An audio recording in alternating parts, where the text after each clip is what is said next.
عايز اقول لكم انه فيه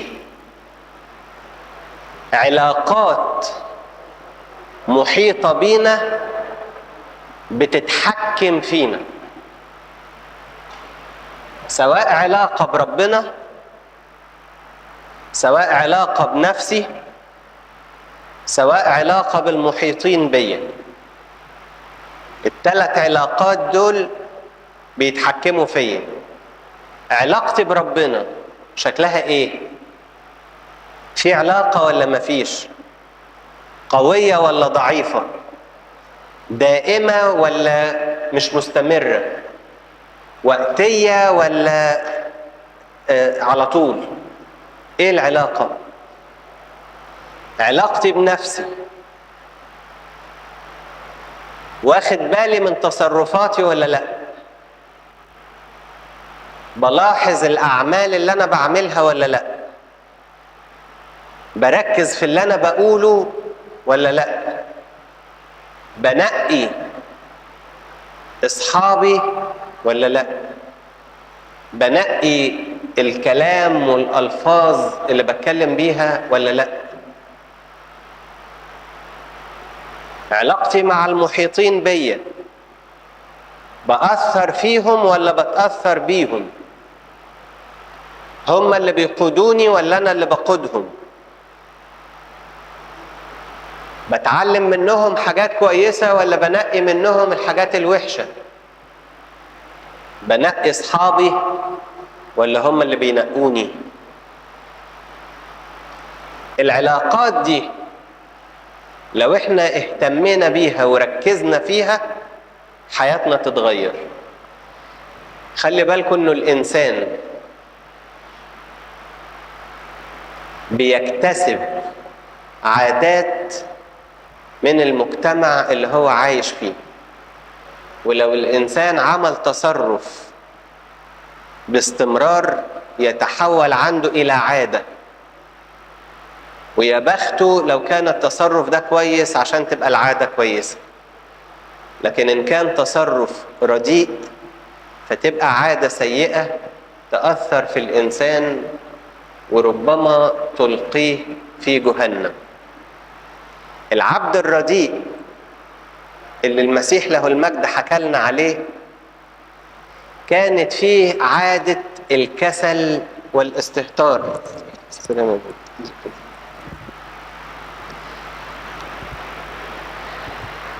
كانت فيها عادة الكسل والاستهتار. والكسل والاستهتار أحيانا بيكونوا سمة في الشباب. يعني بالرغم من إنه الشباب نشاط، أحيانا بنلاقي الشباب كسول، بس مش دايما بيبقى كسول. يعني تيجي تقول له ماتش كورة والعب، تشوف النشاط وتشوف القوة وإيه مفيش بعد كده. تقول له قداس، تشوف الكسل وتشوف التراخي وتشوف النوم وتشوف كل حاجة. تقول له عايزين نطلع يوم ترفيهي أو يوم رياضي أو عايزين نخرج مع بعض خروجة نهيص فيها عشان عيد، تلاقي النشاط والقوة والمواعيد بالظبط وقبل الميعاد، وعمالين نتصل ببعض وبنجمع بعض وبنشجع بعض وبنلم فلوس من بعض عشان. طب تعالى قول يوم روحي، تبص تلاقي العدد قليل واللي جايين وخلاص، اهو قالوا لنا في الكنيسة نروح بدل ما احنا قاعدين في البيت. تلاقي كسل ووخم. فالنشاط سمة الشباب، ولكن بنيجي في بعض الحاجات ونلاقي الكسل هو السمة الظاهرة والنشاط مش باين. تلاقي الشاب نشيط جدا في انه يتعلم الخطية، كسول جدا في انه يقلع عن الخطية، نشيط جدا انه يمارس عادة خاطئة اتعود عليها، كسول جدا وضعيف جدا انه يتخلى عن عادة رديئة اتعود عليها.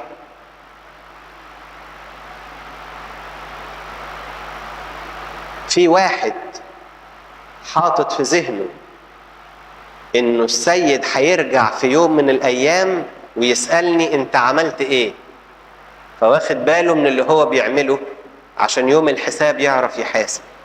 وفي واحد تاني بيقول يا عم طنش، لما يجي يبقى يحلها حلال، فعايش في الكسل وعايش في الاستهتار. يعني تقول له الدنيا اخرتها ايه، انت عايش في الخطية، طب وبعدين؟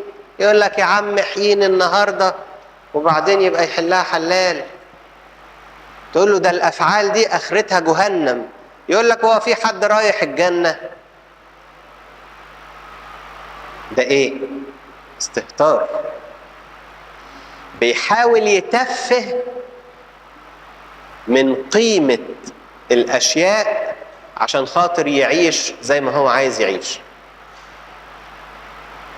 شرب سيجارة وتعود على السيجارة، لو قلت له بطل السيجارة يقول لك يا ده انت عارف انا بقالي قد ايه بشرب، ده انا من زمان. ايوه بس تقدر تبطل. طب يعني ان بطلتها، هي السيجارة بتعمل ايه؟ طب ما هي بتتلف صحتك. طب بس هي تيجي على السيجارة، ما حد الهوا اللي بنشمه مش نظيف، ده انا شغال في الطوب وشغال في الحديد وشغال في اللحام. بيعمل ايه؟ بيتفه قيمة الاشياء عشان خاطر يلاقي لنفسه عذر يعيش في الاستهتار. الشاب بيعمل كده، البنت بتعمل كده، الراجل بيعمل كده، الست بتعمل كده، الانسان بيعمل كده. بيعمل كده ليه؟ عشان يعيش في الخطية، عشان يبعد دايما عن صوت ربنا اللي بيقول له استعد للقاء إلهك. فرحان بالعيشة اللي هو فرحان بيه، وهو متسلي زي ما أصحابه متسلين هو كمان بيتسلى. النهاردة التسلية إيه؟ إنترنت وأفلام مش كويسة، كلنا قاعدين على الإنترنت وبنتفرج. ليه؟ كلنا بنعمل كده. طب وانت بتعمل كده ليه؟ ما هو اصحابي كده. طب وانت مالك ومال اصحابك؟ انا عايش معاهم. طب هم نوع وانت نوع تاني، انت ليه ملخبط نفسك زيهم؟ انا نوع تاني؟ نوع ايه يعني؟ هم بايدين وانا من غير ايدين، انا برجلين وهم باربعة، ما احنا نفس النوع. هو الشباب كده، احنا السن بتاعنا كده، احنا كل اصحابنا بيعملوا كده. ومعزي نفسه بالفكرة دي او معزية نفسها بالفكرة دي، وعايشين كده ومطمنين وماشيين على كده. في اسطورة بتحكي عن نسر اتولد في عشة فراخ، وطلع النسر لقى نفسه في وسط الكتاكيت، فلقاهم بيمشوا على الأرض، هو كمان بيمشي على الأرض. لقاهم بياكلوا غلة، هو كمان بياكل غلة. يترمي له عيش والفراخ تنقر في العيش، هو كمان ينقر في العيش. وعاش حياته فرخة، وهو مش فرخة، ده هو نسر، بس عايش حياته كلها كده لأنه طالع في وسط الفراخ. وفي يوم جه واحد يشتري الفراخ، فلقى النسر في وسط الفراخ. قال لصاحب المزرعة، قال له يا عم انت حاطط النسر ده في وسطهم ليه؟ قال له بيضة جت وفقست وطلعت في وسط المزرعة. فقعد يزق النسر بإيده كده عشان يطير، ما بيطيرش، ماشي على رجليه زي الفراخ. يمسك النسر ويرفعه، يروح نازل تاني على الأرض ويكمل ماشي. يقول له يا ابني انت نسر ما انتش فرخة. والنسر مصر يتصرف زي الفراخ لأنه لقى نفسه مع الفراخ. راح الراجل واخد النسر وطالع بيه على حرف الجبل وحط النسر فوق، فوق طرف الجبل وزق النسر. النسر عمل ايه اول ما اتزق؟ راح عامل بجناحاته كده وطار في السماء. اول ما عرف حقيقته، اول ما عرف ان هو مش فرخه، انت مش لانك تمشي في الارض وتقعد تنقر في الارض، ده انت بتطير في السماء. احنا ليه ماشيين وبوزنا في الارض وعمالين ناكل من تحت رجلينا؟ ده ربنا خلقنا طايرين بنحلق في الاعالي. الكنيسة بترفعنا في الصلوات بتاعتها عشان نطلع مع ربنا. الارض عمالة تقلنا، والمجتمع اللي احنا فيه بيتقلنا، والعادات اللي احنا اتعودنا عليها بتقلنا، وربنا عايز يخففنا، عايز يطيرنا. احنا عايزين نلزق في الارض وربنا عايز يرفعنا في السماء، واحنا عايشين في وسط الفراخ زي الفراخ، مصرين ناكل مع الفراخ ونمشي زي الفراخ ونكاكي زي الفراخ، واحنا مش فراخ. انت نسر مخلوق للسماء مش مخلوق للارض. شوفوا المسيح له المجد وهو بينده على اولاده ويقول لهم تعالوا الي يا مباركي ابي، رثوا الملك المعد لكم من قبل انشاء العالم. رثوا الملك المعد لكم. طير، خد نصيبك، خد ميراثك، خد ملكك. لكن انا شاب اتعودت عادات واقلمت نفسي ان هي دي حياتي، وانا ماشي في الحياة دي.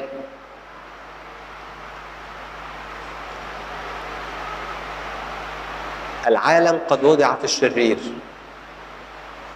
والعالم مليان ظلمة، وربنا اختار لنفسه من وسط هذا العالم مجموعة أشخاص وقال لهم أنا هجعلكم نور للعالم.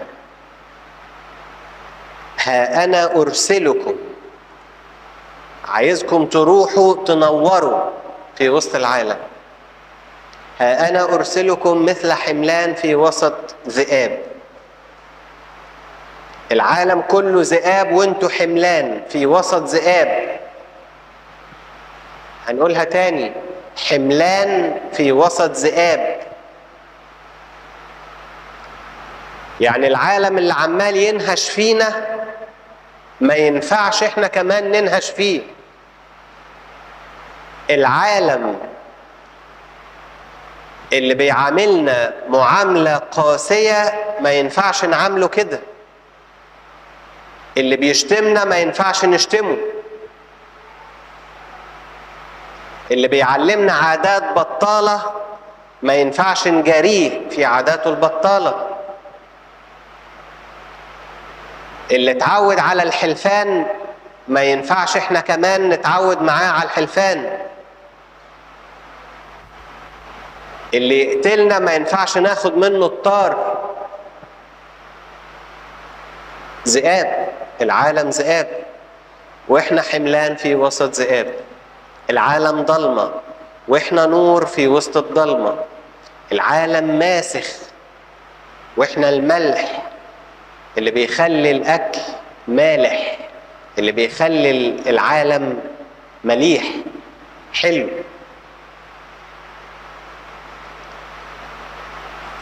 ده دور الشاب المسيحي. لكن الشاب المسيحي بيغرق في وسط العالم ده ويلاقي نفسه ماشي مع العالم ومتغير مع العالم. طب اكمل ولا اعمل فاصل وقف؟ لازم اعمل فاصل واغير اتجاه. اغير اتجاه ازاي؟ ايه القوة اللي عندي تخليني اغير اتجاهي؟ ارجع واسأل نفسك، ايه اللي بيخلي السمكة تقاوم التيار؟ ان هي ايه؟ حية. يعني القوة اللي بتخلي الشاب يمشي عكس التيار هي قوة الحياة. حياة مين؟ حياة مين؟ حياة الله اللي انتوا قلتوا عليه علاقتي بالله. الروح القدس، سر التوبة والاعتراف. دي القوة اللي بتخلينا اقدر اتغير. عشان كده الكنيسة بتحاول تعيشنا كل اوقات حياتنا في علاقة مع الله عشان نستمد منه قوة. لانه انا في نفسي مفيش قوة، مفيش حاجة كويسة ساكنة فيا. في الوقت اللي انا فيه هيكل الله وروح الله ساكن فيا. يعني انا بنفسي ما فيش حاجة كويسة، بس انا فيا مصدر القداسة. انا بنفسي بعمل اعمال رديئة، لكن انا فيا كنز الصالحات ساكن فيا. انا بنفسي متعود على الخطية، لكن انا فيا ينبوع الطهارة. انا لساني اتعود على انه يرد الاساءة باساءة، يتشتم فيشتم، لكن فيا روح الله اللي يخلينا نشتم فنبارك. تيجي تقول لاخوك اعمل كده، يقول لك يا ده انت مجنون، ده انت لو عملت كده ياكلوك. اوعى حد يشتمك وتقول له الله يسامحك. اوعى حد يبقى ليه عندك حاجة وتقول له خدها وخلاص. لا، خليك راجل. اللي يشتمك اشتمه. ده ايه؟ ده العالم. لكن الكنيسة بتعلمنا في كل يوم وفي كل لحظة ان احنا نتغير عن اللي احنا فيه ده. شوفوا مثلا لما تلاقوا الكنيسة في صلاة باكر تخلينا نصلي القطع بتاعت صلوات باكر ونقول فيها لربنا، نقول له يا رب عندما دخل إلينا وقت الصباح أيها المسيح إلهنا النور الحقيقي، فلتشرق فينا ولا تغطينا. شايفين الكلام الجميل؟ فلتشرق فينا الحواس المضيئة. ليه الحواس بتاعتنا مش مضيئة؟ ليه ظلمة الآلام بتغطينا؟ فلتشرق فينا يا رب حواس النور ولا تغطينا ظلمة الآلام. عايزين يا رب الحواس الجميلة بتاعتك تنور فينا. يعني مثلا حاسة النظر، إما إن هي تكون حاسة مظلمة فكل اللي هي بتشوفه ظلمة وعتامة، يا إما تكون حاسة مضيئة بتتطلع في النور السماوي، عينين منورة تشوف المسيح، تشوف القديسين، تشوف السماء، بتقيس نفسها على مقاييس ربنا. أنا ببص على إيه؟ عيني خدت على التراب. ليه؟ عشان فرخة اتعودت تبص تحت رجليها. طب فين عين النسر؟ الكنيسة سمت القديس يوحنا اللاهوتي نسر، ولما يجوا يرسموه يرسموا جنبيه نسر، زي ما يجوا يرسموا ماري مرقس ويحطوا جنبيه أسد.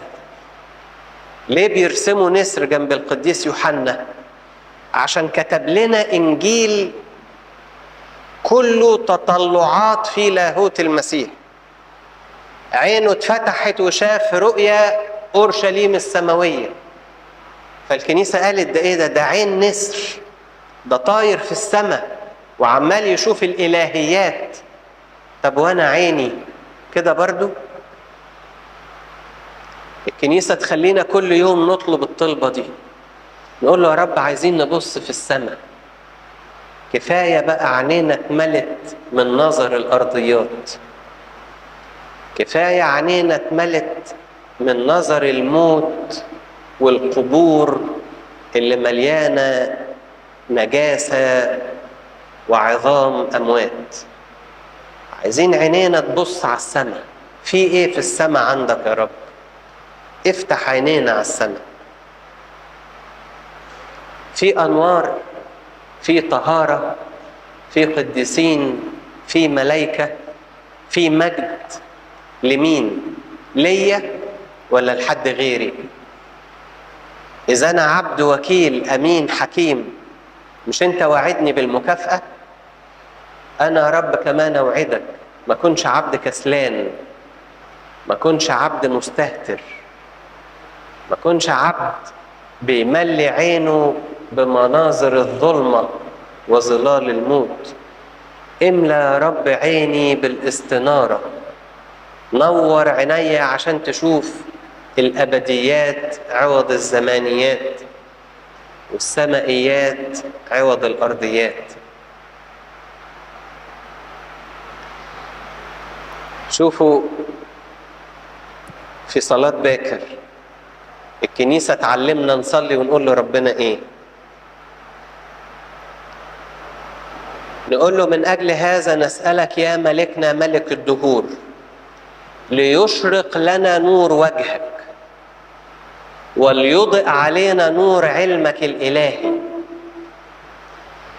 ما هو في علم إلهي وفي علم بشري، في معرفة إلهية وفي معرفة أرضية، في معرفة مقدسة وفي معرفة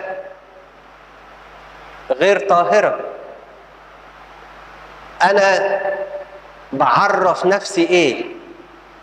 بفتح عيني في إيه؟ فالكنيسة بتقول لي الصبح قول لربنا كده، قول له يا رب ليشرق لنا نور وجهك ليضئ علينا نور علمك الإلهي. تخيلوا يا أولاد لو كل واحد فينا بيطلب الطلبة دي كل يوم الصبح، تفتكروا ممكن يدور على أي معرفة غير مقدسة طول اليوم؟ تفتكروا لو في منظر غير مقدس عينك جت عليه عينك هتلزق فيه؟ لا، هتلاقي عينك على طول بتبعد. ليه؟ ده أنا طلبت من ربنا بلجاجة، وطلبت منه بإيمان، وطلبت منه باحتياج، وقلت له يا رب ليشرق لنا نور وجهك وليضئ علينا نور علمك الإلهي. اجعلنا يا سيدنا أن نكون بني النور وبني النهار. شايفين الطلبة الجميلة؟ اجعلنا يا سيدنا أن نكون بني النور وبني النهار لكي نجوز هذا اليوم ببر وطهارة وتدبير حسن. ده واحد بيطلب من ربنا كده الصبح أول ما بيفتح عينه، بيقول له يا رب نفسي اليوم ده يعدي عليا ببر وطهارة وتدبير حسن. فيجي اللي في البيت يضايقوه يلاقي نفسه بيمسك لسانه وما بيتنرفز وما بيغضبش. يلاقي والده أو والدته أو أخوه الكبير بيطلب منه طلب يلاقي نفسه بيقول حاضر وبينفذ. إيه ده؟ ده الارتفاع اللي أنا رفعت نفسي فيه.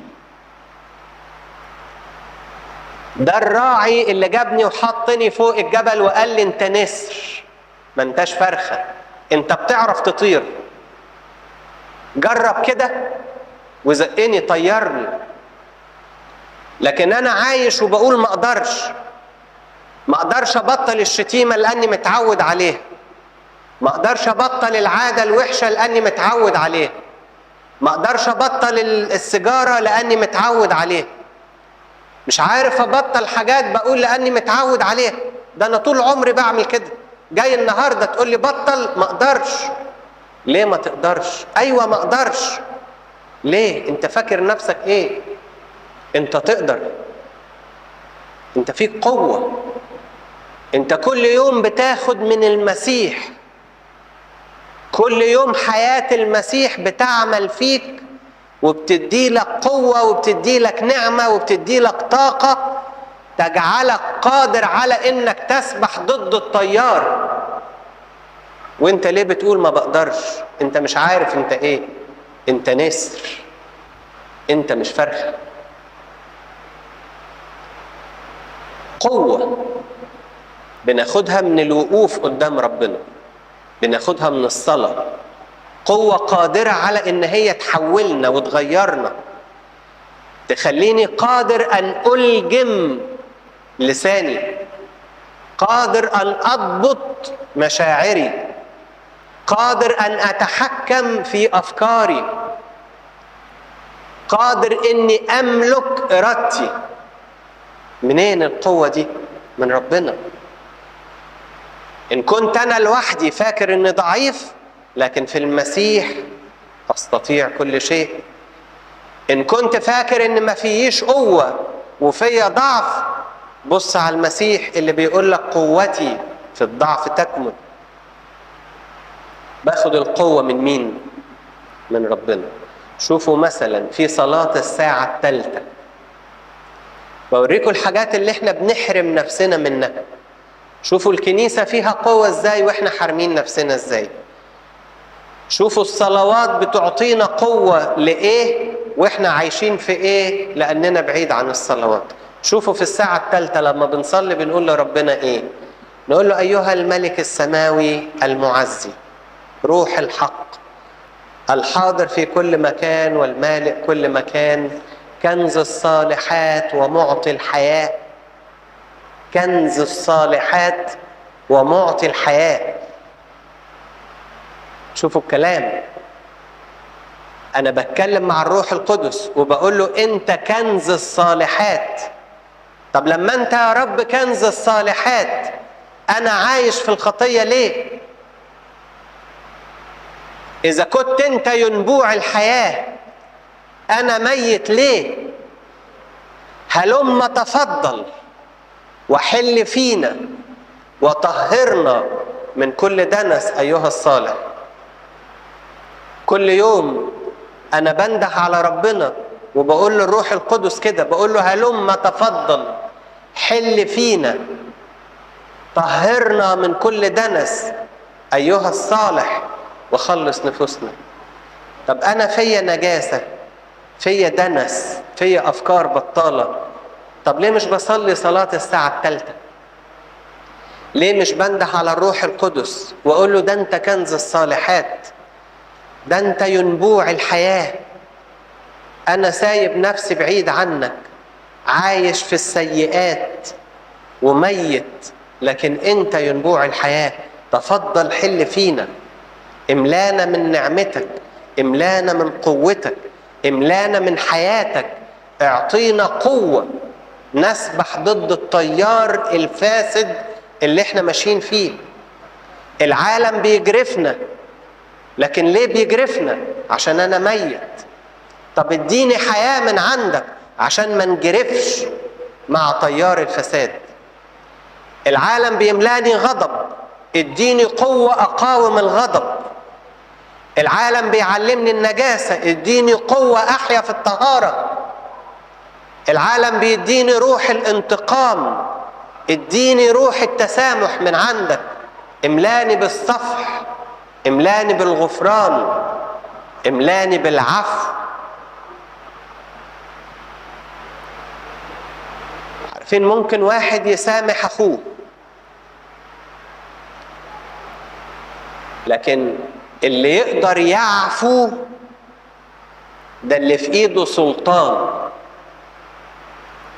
بيعفو عن مجرم، بيعفو عن واحد اساء اليه. انت تستوجب كذا لكن انا بعفو عنك. لو قعدنا مع بعض قعدة عرب هيغرموك كذا، انا بعفو عنك. طب ليه احنا مش بنعفو؟ عشان التيار بيجرفنا في القعدة والحق واحنا منساقين في التيار. ليه؟ عشان ميتين. طب الكنيسة بتعلمني كل يوم انده على ربنا واقول له انت كنز الصالحات، انت ينبوع الحياة، تفضل حل فينا، طهرنا من كل دنس، غيرنا يا رب، ادينا قوة نمشي عكس التيار. العالم بيتصرف بتصرفات وانا بتصرف بتصرفات، او يمكن انا بتصرف زي العالم. انا صح ولا غلط؟ اقيس نفسي ازاي؟ قيس نفسك. عندك كذا مقياس. نمرة 1 المسيح نفسه. نمرة 2 القديسين عاشوا ازاي. نمرة 3 الوصية بتقول ايه. تقدر تعرف انت عايش ولا ميت. ما هو انا ماشي في وسط اللي ماشيين، ما هو السمك الميت بيمشي في وسط الطيار. انا عايش ولا ميت؟ قيس نفسك. شوف التصرف اللي انت بتعمله المسيح يعمله ولا لا. شوف التصرف اللي انت بتعمله القديسين يعملوه ولا لا. شوف التصرف اللي انت بتعمله الوصية قالت عليه ولا ما قالتش. اسمعوا كده في سفر أشعياء يقول ايه. يقول هوذا فتاي الذي اخترته، حبيبي الذي سرت به نفسي، أضع روحي عليه فيخبر الأمم بالحق، لا يخاصم، لا يصيح، لا يسمع أحد في الشوارع صوته، قصبة مردودة لا يقصف، فتيلة مدخنة لا يطفئ، حتى يخرج الحق إلى النصرة وعلى اسمه يكون رجاء الأمم. ده بيتكلم على مين؟ بيتكلم على مين؟ المسيح له المجد. لا يخاصم. طب أنا لما خاصم أسأل نفسي المسيح عمل كده ولا لا؟ لا يصيح. لما اتخانق وعلي صوتي أسأل المسيح عمل كده ولا لا؟ لا يسمع أحد في الشوارع صوته. حسه مش طالع بره البيت، ماشي في الشارع مؤدب، ماشية في الشارع مؤدبة. المسيح عمل كده ولا بيعمل اللي أنا بعمله؟ شوف الوصية. اسمع مثلا معلمنا بطرس الرسول يقول كأولاد الطاعة لا تشاكلوا شهواتكم السابقة في جهالتكم. لا تشاكلوا شهواتكم السابقة في جهالتكم، بل نظير القدوس الذي دعاكم كونوا أنتم أيضا قديسين في كل سيرة، لأنه مكتوب كونوا قديسين لأني أنا قدوس. طب أنا ماشي ورا شهواتي، ماشي صح ولا ماشي غلط؟ شوف الوصية. أعرف منين إذا كنت ما بقراش في الكتاب المقدس؟ أعرف منين إذا كنت ما بفتحش كتابي المقدس؟ أعرف منين إذا كنت ما بصليش مع الكنيسة؟ أعرف منين إذا كنت ما بفتحش سير القديسين وأقرأ؟ شوف واحد زي القديس أغسطينوس انجرف مع التيار ومشي فترة في الخطية لأنه كان ميت، ولما عاش رفض الخطية ومشي عكس التيار. فجم أصدقاء السوء اللي كانوا محيطين بيه واللي غرقوه في الخطية، وقعدوا البنات الوحشين يخبطوا عليه ويقولوا له افتح يا أغسطينوس، وأغسطينوس قاعد جوه فاتح كتابه المقدس وعمال يقرأ ويصلي. يخبطوا عليه افتح يا أغسطينوس، ولا المسيح الساكن فيه أغسطينوس؟ انت مين؟ قوة حياة المسيح تسري فينا من الكنيسة. في القداس احنا بنتناول جسد المسيح ودمه، بنتحد بحياة المسيح، وتفضل حياة المسيح تعمل فينا وتغير فينا الطباع الرديئة بطباع مقدسة، وتبدأ تطرد مننا الرذائل وتغذينا بالفضائل، ونفضل ننمو كل يوم في النعمة والقامة والحكمة عند الله والناس. بإيه؟ بالغذاء اللي بنتغذى بيه. بنتغذى على إيه؟ على حياة المسيح في الجسد والدم. عشان كده بنتقدم ليهم بتوبة واعتراف، عشان يبقى ليهم عمل جوانا، يبقى ليهم قوة فينا، يبقى ليهم ثمر جوانا. لو عملنا ده نعرف نتغير. لو قربنا من ربنا نقدر نقاوم التيار، نقدر ناخد حياة ربنا فينا. فأحيا لا أنا بل المسيح يحيا فيا، له كل مجد وكرامة من الآن وإلى الأبد آمين.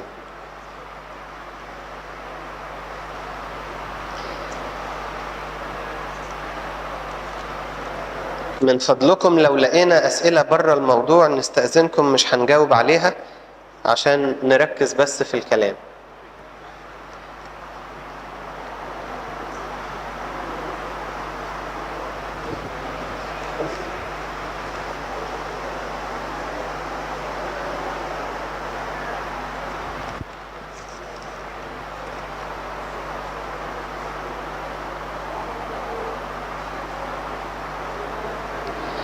لو خطيبي اسلوبه حلو مع اهلي واسلوب اهلي معاه وحش، انا اعمل ايه؟ هل اسيبه ولا لا؟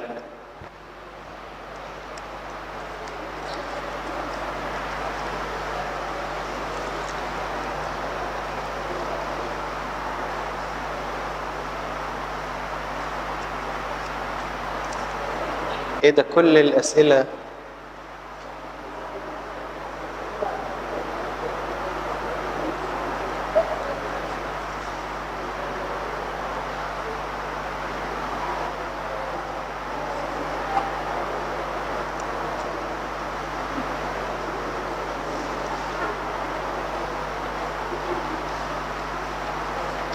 حد بيقول أنا فعلا ميتة وما عنديش الإرادة إني أفوق من الكسل والخمول.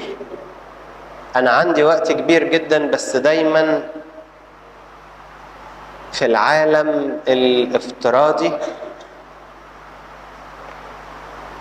بس بستمتع في العالم ده لأني مش بلقى نفسي في العالم الطبيعي بتاعنا.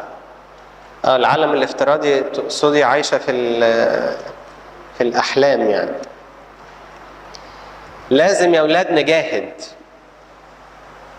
يعني لازم يبقى لينا جهاد والكسلان يقوم. يعني اللي نايم في السرير ومتغطي باللحاف وعمال يقول لنفسه عايز أقوم عايز أقوم عايز أقوم، طب ما أنت مش هتقوم. لكن لو نفضت من على نفسك اللحاف وقعدت في السرير هتقوم. فأنا عارفة إن أنا كسلانة، طب ما أقوي نفسي. كسلانة عن إيه؟ كسلانة عن الصلاة، طب ما أقف أصلي. كسلانة عن الكتاب المقدس، طب ما أفتح الكتاب المقدس وأقرأ. كسلانة عن مروح الكنيسة، طب ما أروح الكنيسة. كسلانة عن الاعتراف، ما أروح أعترف. إيه الكسل؟ وغيره. متعود على عادة رديئة ومكسل أبطلها، طب ما بطل. أقول لنفسي العادة دي هتضرني. أقول لنفسي في يوم هيجي السيد يطلب مني الوكالة، إن جه النهاردة هيلاقيني إيه؟ هقول لكم قصة جميلة على الكسل. مرة واحد من القديسين كان بيجاهد جهاد قوي قوي، والشيطان مش عارف يخليه يبطل الجهاد ده. بيبذل نسكيات شديدة قوي والشيطان متغاظ، يعمل ايه؟ فراح في يوم الشيطان كلمه وقال له يا عم بالراحة على نفسك، انت كده مش هتعرف تكمل. ده انت لسه قدامك 20 سنة تانية قبل ما تروح السماء.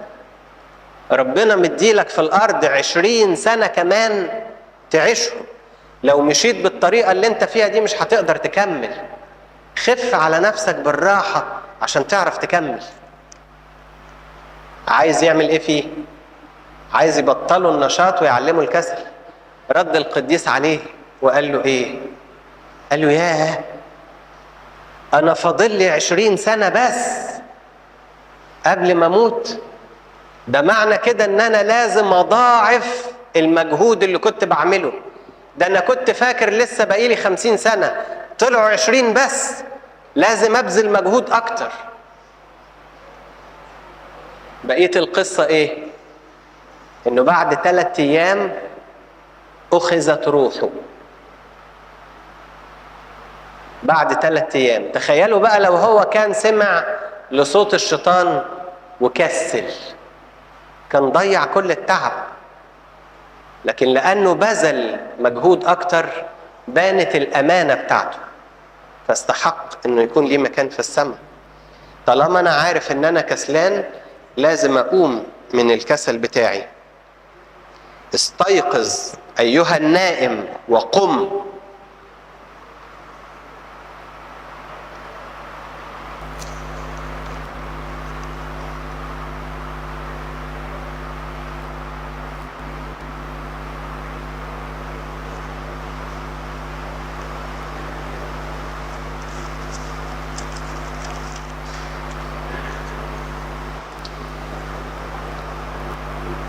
أنا أعمل عمل شاق جدا، ولكن أحس إن فلوسي حرام بسبب قلة الضمير في العمل والألفاظ السيئة والكذب والحقد في العمل، وكثير يختلفون في هذا الرأي مما يجعل حياتي مرار. برافو عليك إن أنت عارف أو حاسس إنه العمل جزء من الحياة المقدسة مع ربنا. لأنه في ناس بتقول دي نقرة ودي نقرة. هي الكنيسة للعيشة مع ربنا، لكن المجتمع للمجتمع. في غش في المجتمع لازم أغش، في قلة ضمير لازم أقل ضميري. لا، وديك شايف لما بنمشي زي العالم بنحس بالمرارة زي ما انت حاسس. لكن جرب امشي مع ربنا، هتختبر الحلاوة بتاعة العيشة مع ربنا. حتى لو بالفقر هيبقى فيها حلاوة، حتى لو بالخسارة المادية هيبقى فيها حلاوة. وحط في بالك انه نهاية العمر ممكن تيجي في اي لحظة، فالافضل انه تيجي النهاية ونحن صانعون خيرا، بدل ما تيجي واحنا غرقانين في الشر. كيف يبدأ الإنسان حياته في كل ما تكلمنا عنه اليوم؟ ما هي البداية؟ البداية هي إن الإنسان يقوم.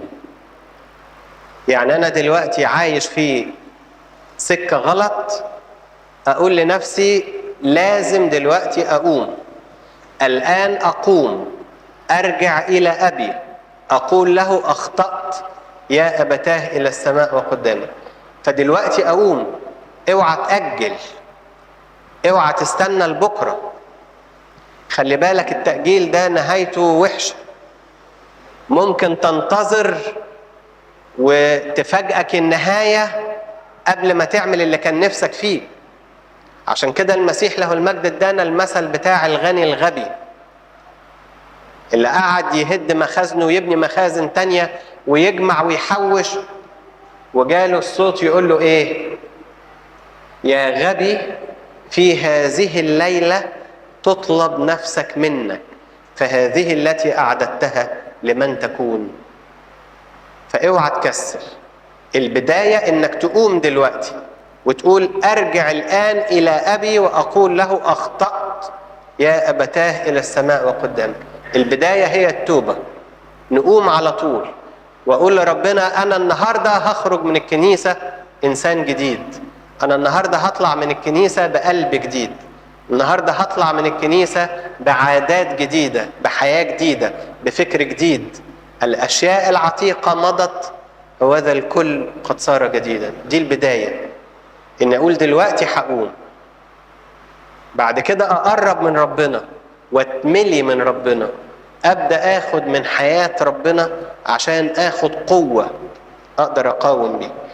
لكن هتمشي لوحدك هتضعف وتلاقي التيار اقوى منك وترجع تاني للخطية وتقول حاولت ارجع ومعرفتش. لا، انت حاولت ترجع بس ما حاولتش صح. حاول تاني صح. ابدأ بس بربنا. خد قوة ربنا معاك عشان تقدر تقاوم اتجاه التيار فتغلب.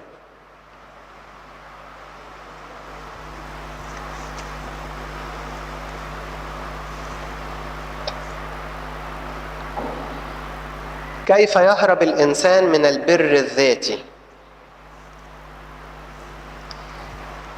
إنه الإنسان يكون متواضع. إن فعلتم كل البر قولوا إنا عبيد بطالين. يعني لازم الإنسان يحس بقيمته، يحس إنه تراب، لكن في المسيح أستطيع كل شيء. فأنا عملت حاجة وحشة أقول ده أنا الإنسان الضعيف، إن عملت حاجة حلوة أقول دي نعمة ربنا، أنا ما أنا بل نعمة الله التي معي. لو عملت كده البر الذاتي عمره ما يقوى عليه. الحاجة الحلوة نسيبها لربنا، الحاجة الوحشة أتوب عنها وأقول ده الضعف البشري اللي فيا.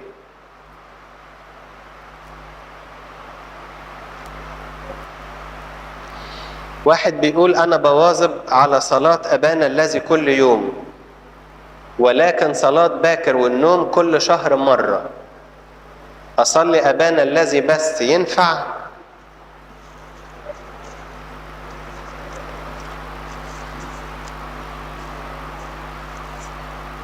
من يعرف أكثر يطالب بأكثر. يعني طالما أعرف أصلي باكر والنوم ربنا هيسألني ما صليتش ليه باكر والنوم. طالما أقدر أقف طول القداس على رجليا ربنا هيسألني كنت قاعد ليه في القداس. طالما أقدر كل يوم أقرأ في الكتاب المقدس ربنا هيسألني انت ليه ما كنتش بتقرأ في الكتاب المقدس. اوعى تكسل، اوعى تبقى قادر تصلي صلاة باكر وتقول لا كفاية أبانا الذي. ما هو ده الكسل. قل لنفسك لا، أنا هصلي صلاة باكر. ليه ما صليش صلاة باكر كلها؟ ده أنا عايز أقرب من ربنا. الصلوات ما هياش فروض علينا، ما هياش عبء علينا. احنا بنعمل الصلاة كأنها مفروضة او كأنها حجاب بنتحجب بيه، لكن الصلاة مش كده. دي الصلاة علاقة مع ربنا. انا عايز اقرب من ربنا، عايز اقضي معاه وقت اكتر، عايز اتكلم معاه اطول فترة ممكنة. بدل ما اتكلم كلمتين عايز اتكلم 10 كلمات، واتكلم 10 كلمات عايز 10 كمان، واتكلم 10 التانيين عايز 10 كمان، لغاية ما الواحد يفاجأ انه بقاله ساعة واقف بيصلي قدام ربنا، فرحان متلذذ مستمتع مع ربنا، حاسس بسلام حاسس بفرح. لكن ما تاخدوش الصلاة انه هي شربة. لا، مين فارض علينا الصلاة؟ لا ربنا فارضها علينا ولا الكنيسة فرضها علينا. عايز تقرب من ربنا وعايز تاخد من روح ربنا صلي عشان تاخد حياة من ربنا. لكن عايز تعيش بعيد عن ربنا ما تصليش. فاللي يعرف يصلي ويقول لا أنا مش هصلي غير أبانا الذي، اعمل حساب ربنا لما يسألك هترد عليه وتقول له ايه. في تدريب الروحي يقابل عوائق كثيرة من أهمها مع إخوتي، ولما أجي أفهمهم بحس بتكبر أو خزي، مش عارفة أعمل إيه عشان أخليهم يثقوا فيا. ولما بتدرب على حاجة معينة أنا أول واحدة بخطئ فيها، أعمل إيه؟ جربوا يا أولاد كتير ما تخافوش. دايما الإنسان يتعب عشان يتعلم الحاجة. يعني اللي بيتعلم الكتابة مش أول ما بيمسك القلم بيكتب، اللي بيتعلم الكلام مش أول ما بيفتح بقه بيتكلم، اللي عايز يتعلم لغة جديدة مش أول ما يمسك كتاب فيه اللغة يلاقي نفسه بيتكلمها. لا، نتعب شوية. فدربوا نفسكم. أول مرة مش هعرف، تاني مرة مش هعرف، تالت مرة هبدأ أعرف، المرة اللي بعديها هبدأ شوية كمان، اللي بعديها هكمل شوية، مرة في التانية هتلاقوا نفسكم اتعلمتوا. اتعلمنا الصلاة، اتعلمنا الفضيلة، اتعلمنا نكون قدوة حسنة، اتعلمنا نبقى هاديين، اتعلمنا الناس يحبونا، اتعلمنا نسامح. لكن نبدأ، ما تخافوش.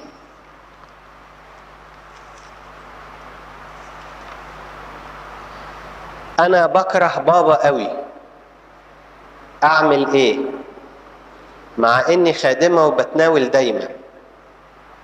هو بيشرب كل حاجة مسكرة ودايما يقول مش معايا فلوس لما بطلب منه فلوس، عشان كده بكرهه قوي.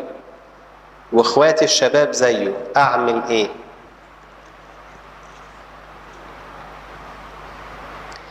القلب اللي يحب ما يكرهش، مش كده ولا ايه؟ فكوني بكره دي معناها ان انا لسه ما بحبش. لكن لو اتعلمت احب ربنا عمري ما هكره ولا حد، حتى الاعداء، حتى ابويا اللي بيصرف فلوسه على الخمور والمخدرات وبيستخسرها فيا، حتى اخواتي اللي بيقلدوا ابويا ومش باصين للاحتياجات بتاعتي، هلاقي القلب ما بيكرهش. صحيح بيعاني لكن مش بيكره. صحيح متأثر بعيوب الآخرين وباضطهاد الآخرين وبقسوة الآخرين، لكن مش بيكرههم. والمسيحية بتعلمنا كده، بس أنهي مسيحية؟ مش اللي مكتوبة في الكتب، المسيحية المعاشة اللي احنا بنعيشها. أكره أبويا إزاي؟ إذا كان ربنا بيقول اكرم، اكرم مش اكره، اكرم أباك وأمك. طب أنا لما أكرههم هروح فين من وصية ربنا؟ مش احنا قلنا نقيس نفسنا على المسيح وعلى الوصية وعلى القديسين؟ مين من القديسين كره أبوه؟ شفنا المسيح له المجد بيكره العذراء مريم؟ طب الوصية بتقول اكره أباك وأمك ولا بتقول اكرم؟ إذن أنا في شعور خاطئ، أنا في عادة خاطئة، أنا في الاتجاه الخاطئ. ليه؟ في تيار واخدني، أبويا بيعاملني وحش وإخواتي بيعاملوني وحش، فأنا منساق في التيار بتاعهم وتعلمت الكراهية من أفعالهم. ده عشان أنا إيه؟ سمكة ميتة.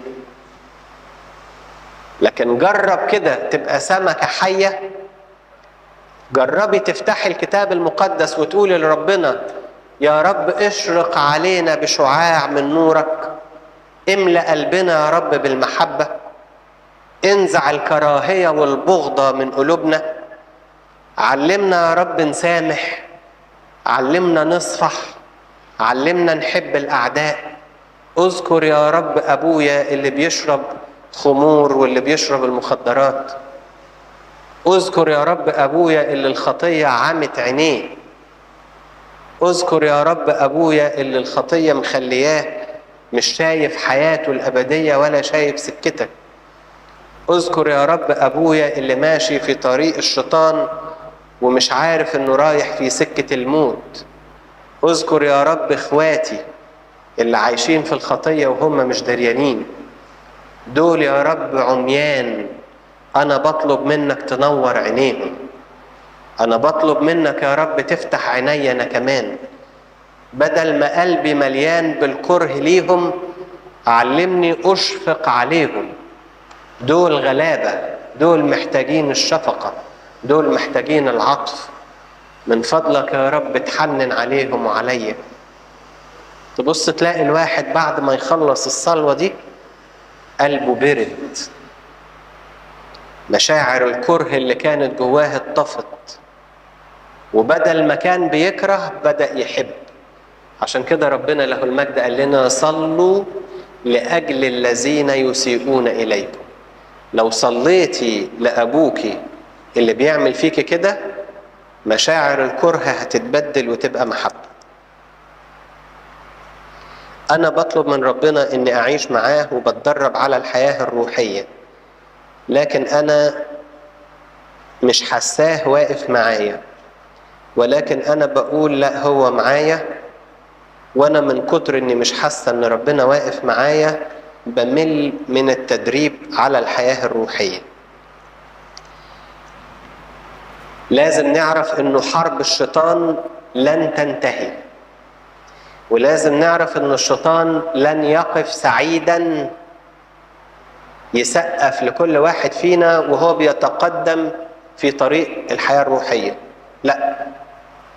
فهيبدأ الشيطان يدينا أفكار غلط. أغسطينوس لما تاب الشيطان قعد يبعت له كل صديقات الخطية. القديسة مريم المصرية عاشت في الخطية 17 سنة، ولما تابت الشيطان قعد يحاربها بتذكارات الخطية 17 سنة. لكن إصرارها على أنه خلاص أنا سبت الطريق ده مش راجعة، إصرارها على أن هي تفضل في علاقة قوية مع ربنا، إصرارها على أن هي تفضل تتزود من حياة الله، خلاها تقدر تقاوم ضغوط الشيطان وضغوط الخطية 17 سنة. أنا لو الشيطان جاب لي فكرة وقاومتها مرة بقع في التانية. شوفوا دي بنت وعايشة لوحديها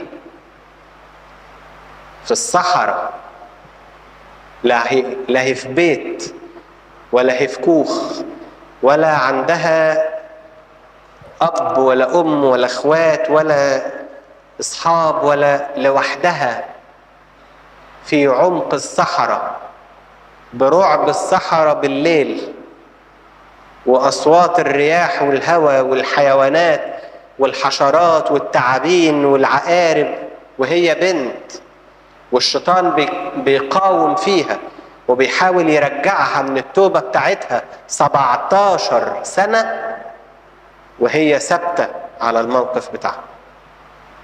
أنا لو بطلت السيجارة دلوقتي يجي واحد ينرفزني أروح ساحب سيجارة.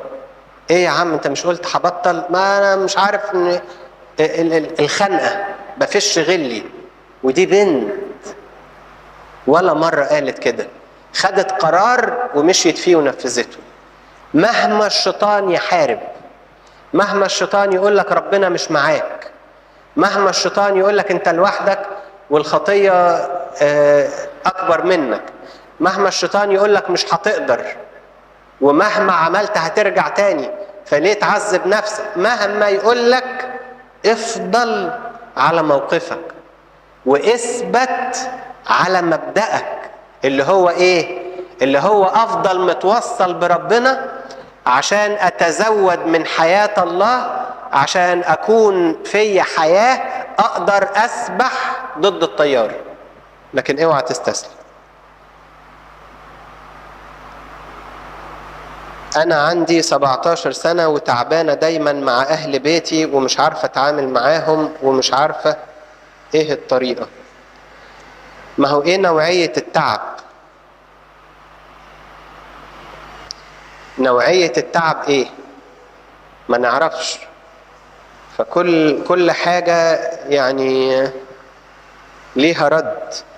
فممكن تقعدي مع اب اعترافك وتتكلمي معاه ويديلك نصيحة، لكن المبدأ العام انه انا ممكن تقابلني ضيقات او تجارب أو حروب من الداخل أو من الخارج. وممكن الحروب تيجي من بره البيت أو من جوه البيت. فممكن من أصحابي في المدرسة، أصحابي في المعهد، في الجامعة، في الشغل، ممكن من أبويا، ممكن من أمي، ممكن من إخواتي، ممكن من خطيبي، ممكن من خطيبتي. فأي سبب بيهيج عليا تجارب، أنا لازم الموقف بتاعي يبقى ثابت. علاقتي بربنا تقتضي إيه؟ إني أستسلم للتجربة ولا إني أقاوم؟ إني أنساق في سكة الخطية ولا إني أثبت؟ إني أقاوم الشر بالشر ولا أتمسك بالوصية اللي بتقول لا تقاوموا الشر بالشر بل قاوموا الشر بالخير؟ خدين بالكم؟ إيه اللي بيفضل مشجعني على إني أعيش صح؟ علاقتي بربنا. اوعى تسيب الصلاة، اوعى تسيب الكتاب المقدس، اوعوا تبعدوا عن التوبة والاعتراف، اوعى تأثر في القداس والتناول، اوعى تتعامل مع الصلاة على ان هي واجب. لا، اعمل علاقة مع ربنا، اقعد اتكلم معاه واسمعه. وعلى قد ما نعمل العلاقة على قد ما قوة ربنا اللي فينا هتبدأ تعمل، وهتبدأ قوة ربنا تظهر في مواجهة الخطأ والخطيئة. هتلاقي نفسك قادر بنعمة ربنا على انك تستحمل إهانة أبويا وإهانة أمي ومعاملتهم الوحشة والأفكار، كل حاجة.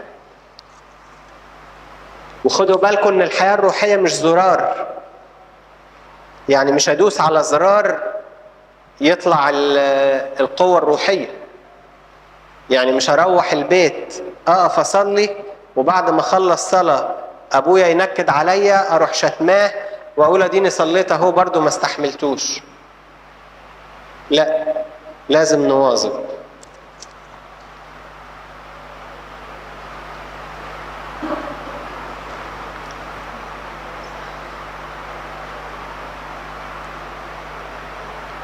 في حد بيقول، أنا مش عارف أقرأ كويس بس المضمون تقريبا إنه متردد، مش عارف حاجة في الدنيا حتى اختيار الزوجة أنا متردد فيها. نفسي تجربوا الحياة مع ربنا. كل المشاكل اللي بنعاني كلنا منها سببها إنه علاقتنا بربنا علاقة ضعيفة أو علاقة فاترة أو علاقة سطحية. لكن جربوا تعملوا علاقة قوية مع ربنا، هتبص تلاقي ربنا بيدي للعقل استنارة. الطلبة اللي انت بتطلبها من ربنا كل يوم وتقول له يا رب اشرق علينا بنورك، الطلبة اللي بتطلبها كل يوم وتقول له الروح القدس تفضل وحل فينا، دي مش باطل، دي مش كلام وخلاص. هتلاقي روح ربنا ساكن فيك، هو يرشدك، هو يعلمك، هو يساعدك في الاختيار، هو ينور لك طريقك، يوري لك البنت دي حلوة، لا البنت دي مش كويسة، انت عينك على دي عشان شكلها جميل، لكن لا، بص على اخلاق دي، بص على سلوكيات دي. تبص تلاقي روح ربنا بيرشدك. اللسان عايز يبقى زالف، تلاقي روح ربنا بيمسكه. خشوا يا اولاد في علاقة مع ربنا، هتريحكم قوي قوي قوي في حياتكم. أنا بحب الكنيسة والحضور باستمرار، ومع ذلك ضعيف عند إتاحة الخطية قدامي، فعندي شعور بترك الخدمة بسبب الخطية والأفكار.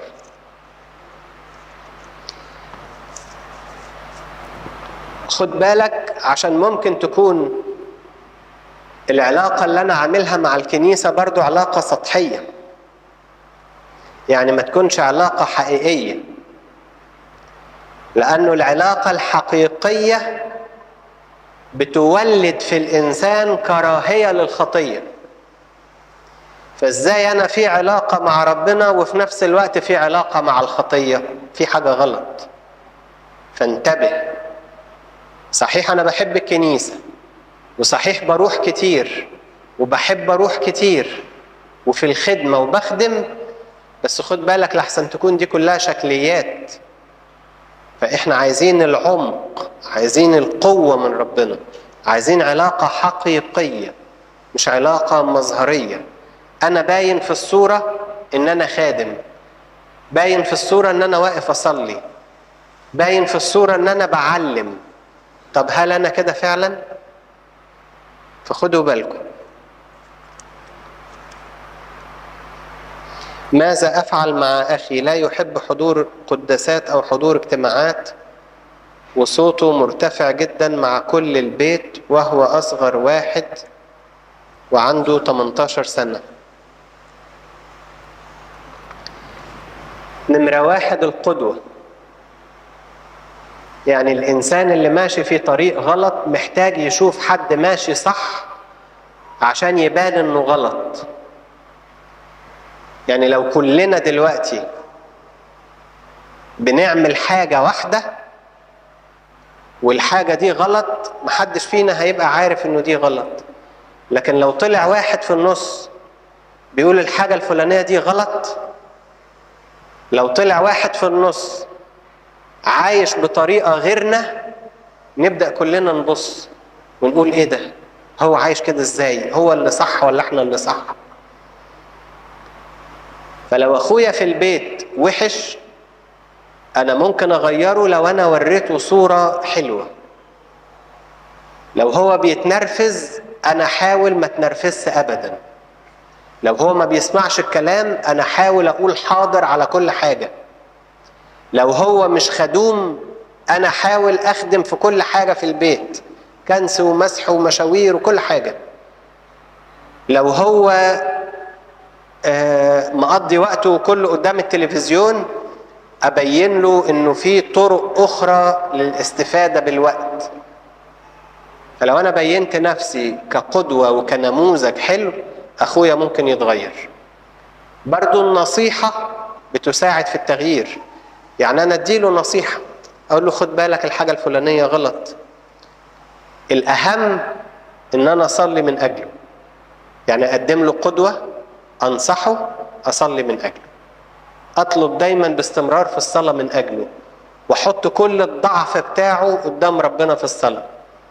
اقول له يا رب اخويا انت عارف انه بيعمل كذا وبيعمل كذا وبيعمل كذا، وانت عارف انه لو استمر على الحكاية دي الاخرة هتبقى مش كويسة، وانت عارف ان هو طيب بس اتعود على كده ومحدش هيعرف يغيره غيرك انت. من فضلك يا رب تفضل حل في قلبه، غير قلبه من جوه، نور عينيه وبين له الطريق اللي يمشي فيه، وربنا بيقبل الصلاة. كتير جدا أقع في خطية الشهوة والفكر الشرير، وهذا يؤثر جدا على سلوكي ويؤثر على حياتي الروحية. والفكر الشرير يمكن يشغلني في وقت الصلاة وقراءة الكتاب المقدس، بالرغم من الاعتراف بيه كتير وطلبت في الصلاة، وكتير أحس إنه ليس لي توبة ولا خلاص. غلط. لا، ليك توبة وليك خلاص. وإن سقطت أقوم، وإن سقطت تاني أقوم تاني. طب وإن سقطت تالت أقوم تالت، وإن سقطت عاشر أقوم عاشر. كل ما تقع أقف. كل ما الشيطان يغلبك قوم تاني انت كمان واغلبه، وربنا هيديلك النصر. اطلب من ربنا وصلي وقول له يا رب انا ماليش غيرك. الشيطان بيحارب فيا وانا متمسك بيك. الشيطان عايز ياخدني في صفه وانا عارف انك عمرك ما هتسيبني من ايديك. الشيطان عايز يسرقني منك وانا عارف انك هتحامي عني.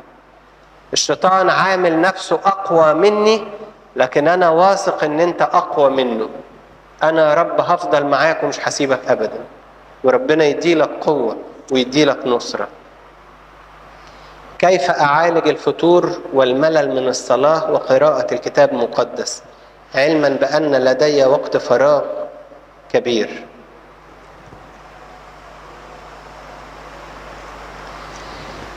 عارفين اللي يمل من حاجة معناه انه عملها كتير.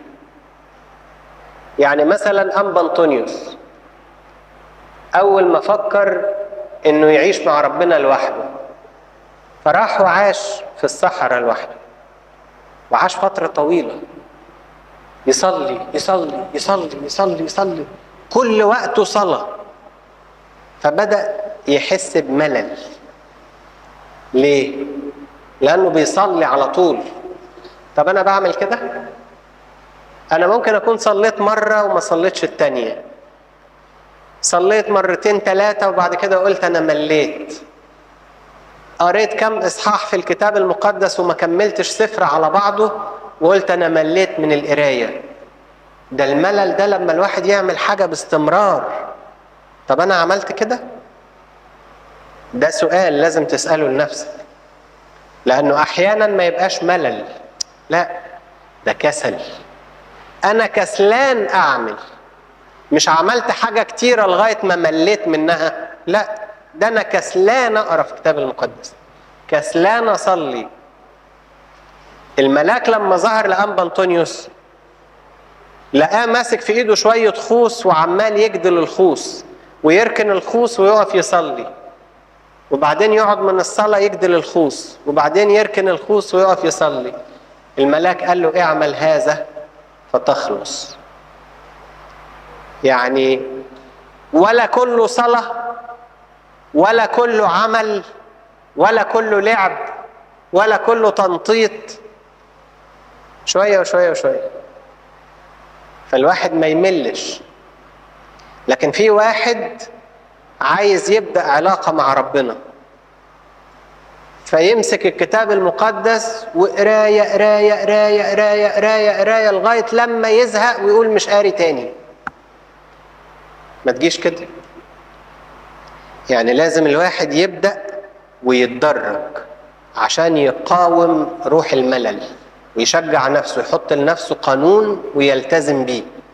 يعني أنا هقرأ كل يوم إصحاح ما أقصرش، بعد ما أثبت على كل يوم إصحاح أقول هقرأ كل يوم إصحاحين وأثبت عليهم، بعد ما أثبت خلاص أقول كل يوم 3. فالواحد يلاقي نفسه عمال بينمو. برضو التنويع كويس. يعني ممكن الواحد يصلي من الأجبية وممكن يصلي صلاة ارتجالية، ممكن يقرأ في الكتاب المقدس وممكن يقرأ سير قديسين وممكن يقرأ كتب علمية أو كتب ثقافية أو أخبار عموما، يدي تنويع فيقوم ما يجيش روح الملل.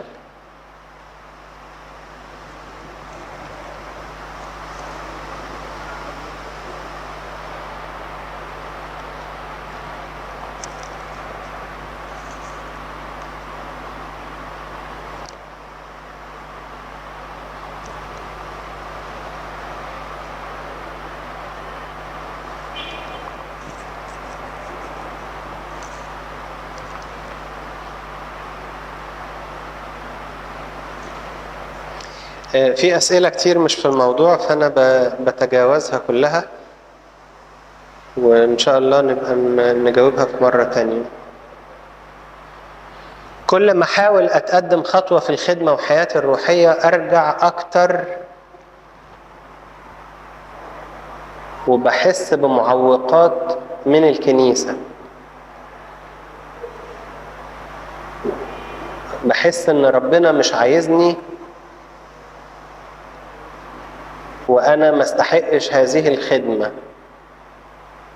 عايز أعرف فعلا ممكن يكون ربنا مش عايزني ولا إبليس بيحاربني، مع العلم بأن المعوقات من الكنيسة. مش ممكن يكون ربنا مش عايزني، مش ممكن، لأنه ربنا بيقبل الخطاة وفاتح باب رحمته في كل وقت لكل إنسان يرجع ويتوب. فمش ممكن يكون ربنا مش عايزني. الفكرة دي فكرة من الشيطان، لازم نخرجها من دماغنا. لكن في نفس الوقت لو أنا في الخطية وحاسس إني ما ينفعش أكون في الخطية وفي الخدمة، ما أقولش بقى ربنا مش عايزني، لا، وهو ربنا اللي زقني في الخطية. أقول أبعد عن الخطية عشان أستحق أكون في الخدمة، مش أقول أسيب الخدمة لأني ما استحقش لأني خاطي، لا، أبطل الخطية وأتمسك بالخدمة. عشان خدوا بالكم إنه الخدمة دي فرصة لعلاقة مع ربنا. فلو أنا بخسر الحاجات اللي بتقربني من ربنا، طب ما أنا مش هيبقى فيا قوة، طب ما الخطية هتقوى عليا أكتر، طب ما أنا هعيش في الخطية وهدمر حياتي.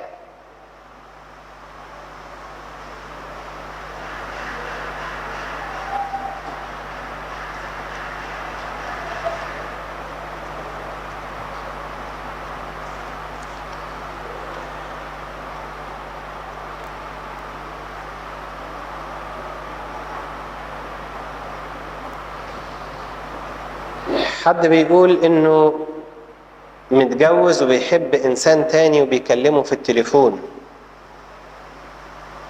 ازاي كده؟ غلط طبعا، غلط. الجواز فيه امانة، لازم الزوج يبقى امين تجاه زوجته، والزوجة تبقى أمينة تجاه زوجها.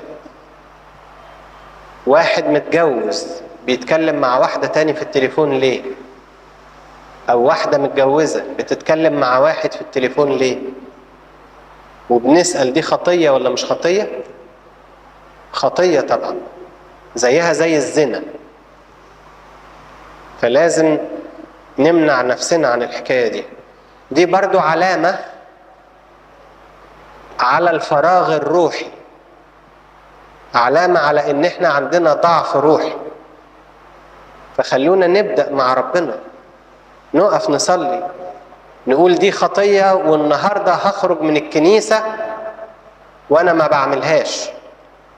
هاخد قرار دلوقتي انه نمرته همسحها من عندي ومش هتصل بالشخص ده تاني ابدا مهما حصل. واخد قرار دلوقتي قدام ربنا واقول له يا رب انا ببرهن ليك على اني ابنك وعلى اني بنتك، والخطية دي لا تناسب اولاد الله، واتوب واقعد مع اب اعترافي واعترف واقول لربنا احفظنا ولنبدأ بدءا حسنا.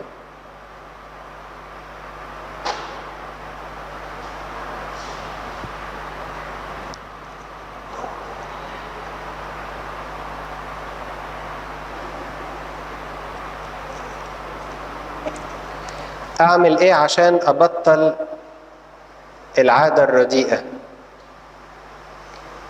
عايز تدريب سهل اتدرب عليه. عايز اكلم ربنا بس مش عارف اقول ايه، ولو اتكلمت مش بسمع حاجة.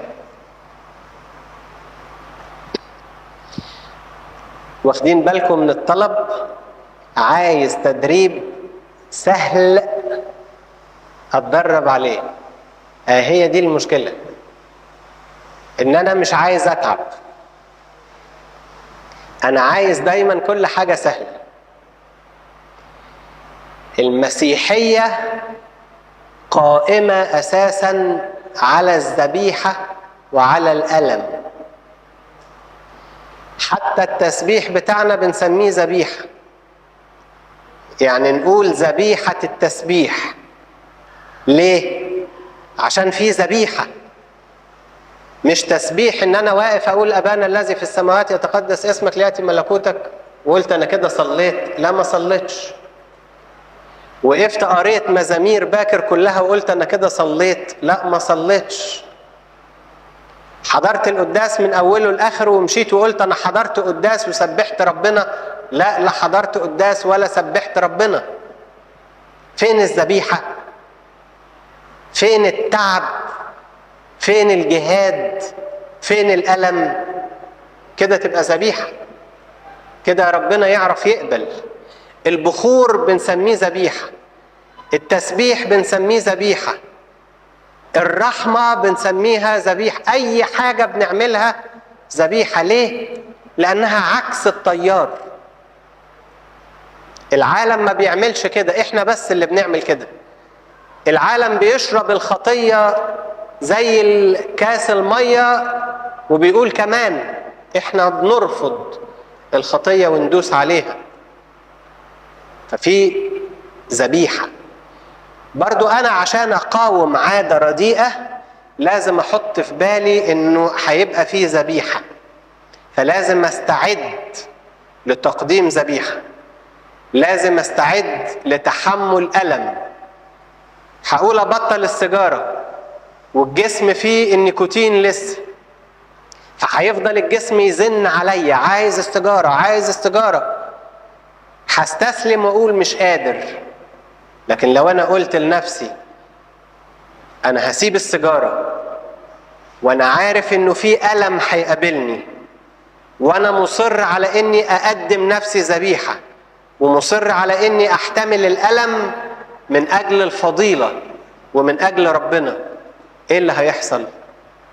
هتلاقي ربنا بيمد ايده معاك وتيجي تذبح نفسك بالسكينة، ربنا ينده عليك ويقول لك إبراهيم إبراهيم انظر لا تلمس فتاك ولا تصنع به شرا، كفاك تعبا يا حبيبي بولا.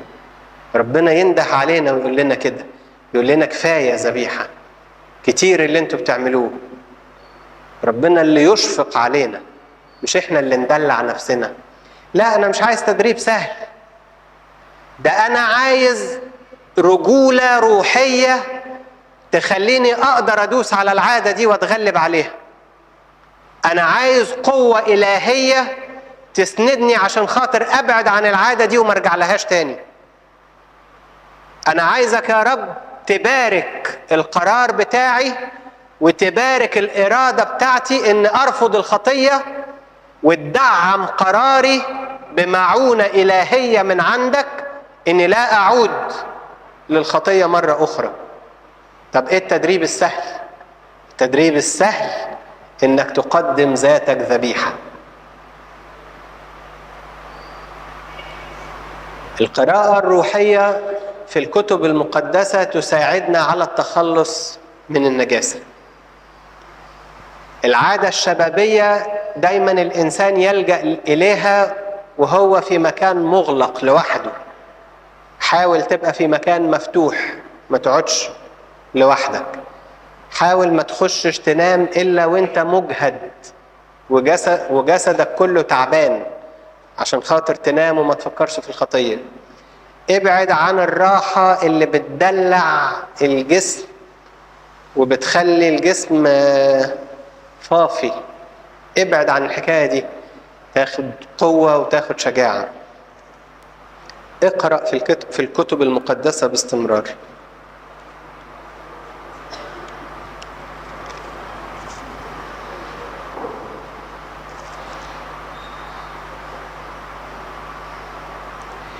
ليه الصبر انعدم من قلوب البشر كلها؟ وازاي الواحد يرجع الصبر ده مرة تاني؟ ابدأ بنفسك. صحيح الصبر انعدم من قلوب الناس كلها، لكن السؤال هل الصبر انعدم مننا كمان؟ ولا هو انعدم من قلوب الناس بس لسه فيا؟ لو الصبر لسه فيا والصبر لسه فيك والصبر لسه في اللي جنبك ولسه في اللي جنبك، هتبصوا تلاقوا الصبر راجع تاني للدنيا كلها. ليه الفضيلة اختفت من العالم؟ عشان ولاد ربنا تاهوا في وسط العالم، افتكروا نفسهم فراخ في وسط الفراخ وهم نسور. فالعالم ما بقاش شايف غير خطية، لكن خلونا نوري للعالم الفضيلة. العالم عمال بيقتل المسيحيين ويطردهم، المسيحيين هم كمان يقتلوا ويطردوا. طب إذا كان النور اللي في العالم بقى ظلام، الظلام كم يكون؟ لازم الشمعة تفضل منورة، ولازم الملح يفضل ملح، ولازم النسر يفضل نسر.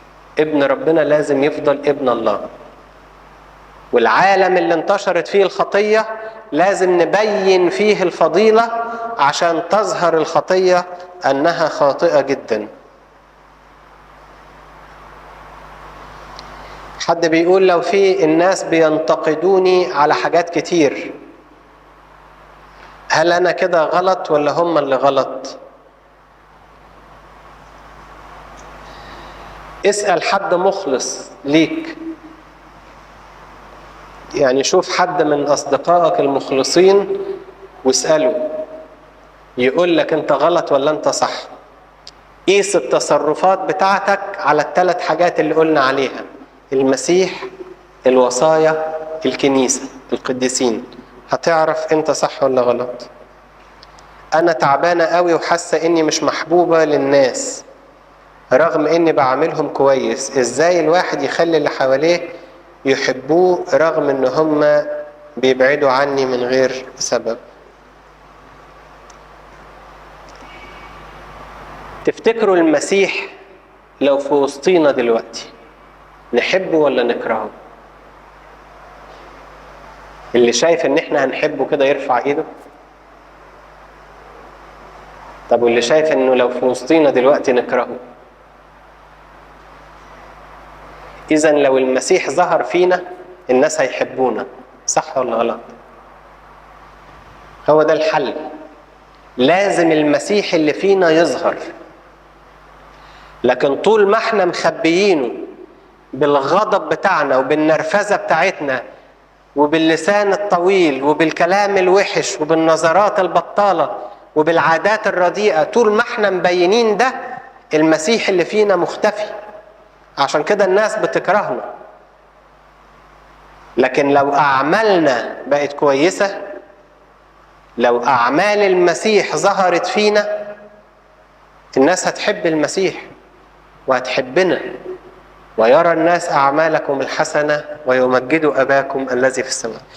إحنا دايما بندور على الأسهل، والمسيح طالب مننا الأصعب. أنا عايز الناس يحبوني. طب هيحبوني ببلاش؟ إيه التمن عشان يحبوني؟ لازم أقدم نفسي ذبيحة للناس دول، لازم أضحي عشان خاطرهم، لازم أقدم حاجة ليهم فيقوم الناس يحبوني. لو أنت شايف واحد شايل حاجة وبتمد إيدك تشيل معاه هيحبك، لكن لو واحد أنت بتشيله مش هيحبك. فأنا عايز الناس يحبوني من غير ما أدفع تمن؟ لا، ابذل نفسك من أجل الناس هتلاقي الناس يحبوك.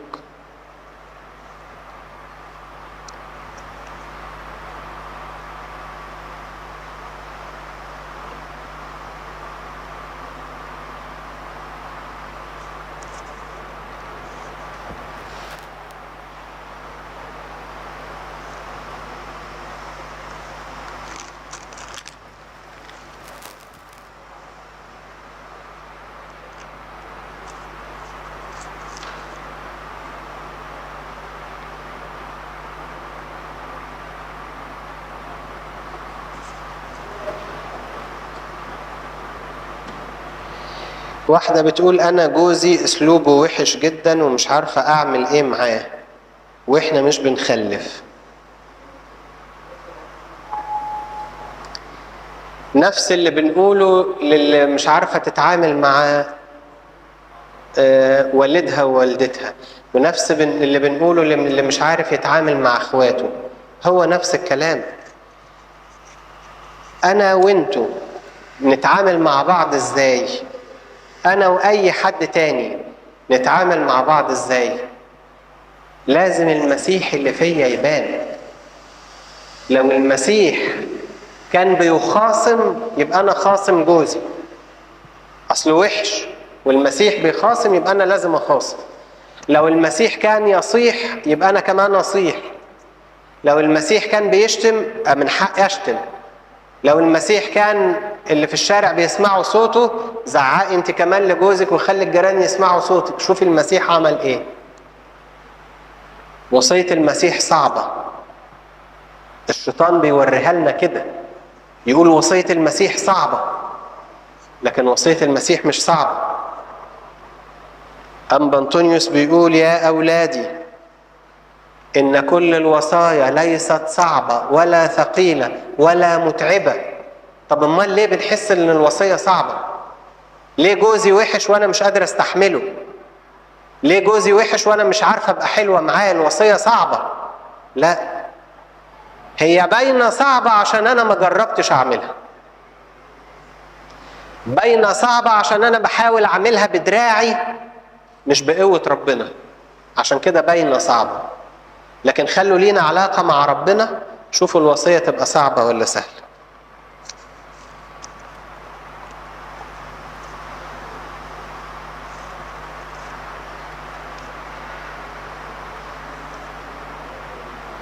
عايز تدريب نمشي عليه كل يوم عشان نقدر نتغير ونبقى شباب صح لمدة الشهر ده، ونجدده كل شهر.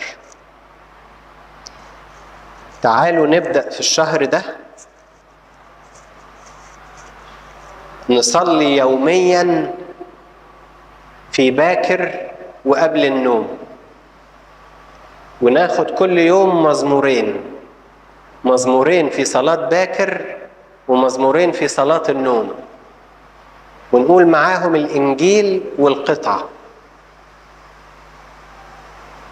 نقرأ كل يوم إصحاح في الكتاب المقدس. نقعد كل يوم مع نفسنا 10 دقايق قبل ما ننام نحاسب نفسنا. صلاة النوم فيها تحليل، آخر حاجة في صلاة النوم جميل قوي. بنقول لربنا فيه يا رب جميع ما أخطأنا به إليك في هذا اليوم، إن كان بالفعل أو بالقول أو بالفكر. بنبدأ نحاسب نفسنا. فالواحد يقول ده ويحاسب نفسه في 10 دقايق دول، ويقول لربنا كده جميع ما أخطأنا به إليك في هذا اليوم إن كان بالفعل، ويبدأ يفكر أنا عملت إيه وحش النهاردة؟ طب بكرة أعمل كده برضو ولا لا؟ أنا فكرت في إيه وحش النهاردة؟ طب بكرة أعمل كده برضو ولا لا؟ أنا ما عملتش خير النهاردة، بكرة أعمل كده ولا في طريقة لعمل الخير بكرة؟ مزمورين في باكر والإنجيل والقطع، مزمورين في النوم والإنجيل والقطع، حساب النفس 10 دقايق قبل النوم، إصحاح في الكتاب المقدس. نعتبر ده قانون وندرب نفسنا عليه الشهر ده.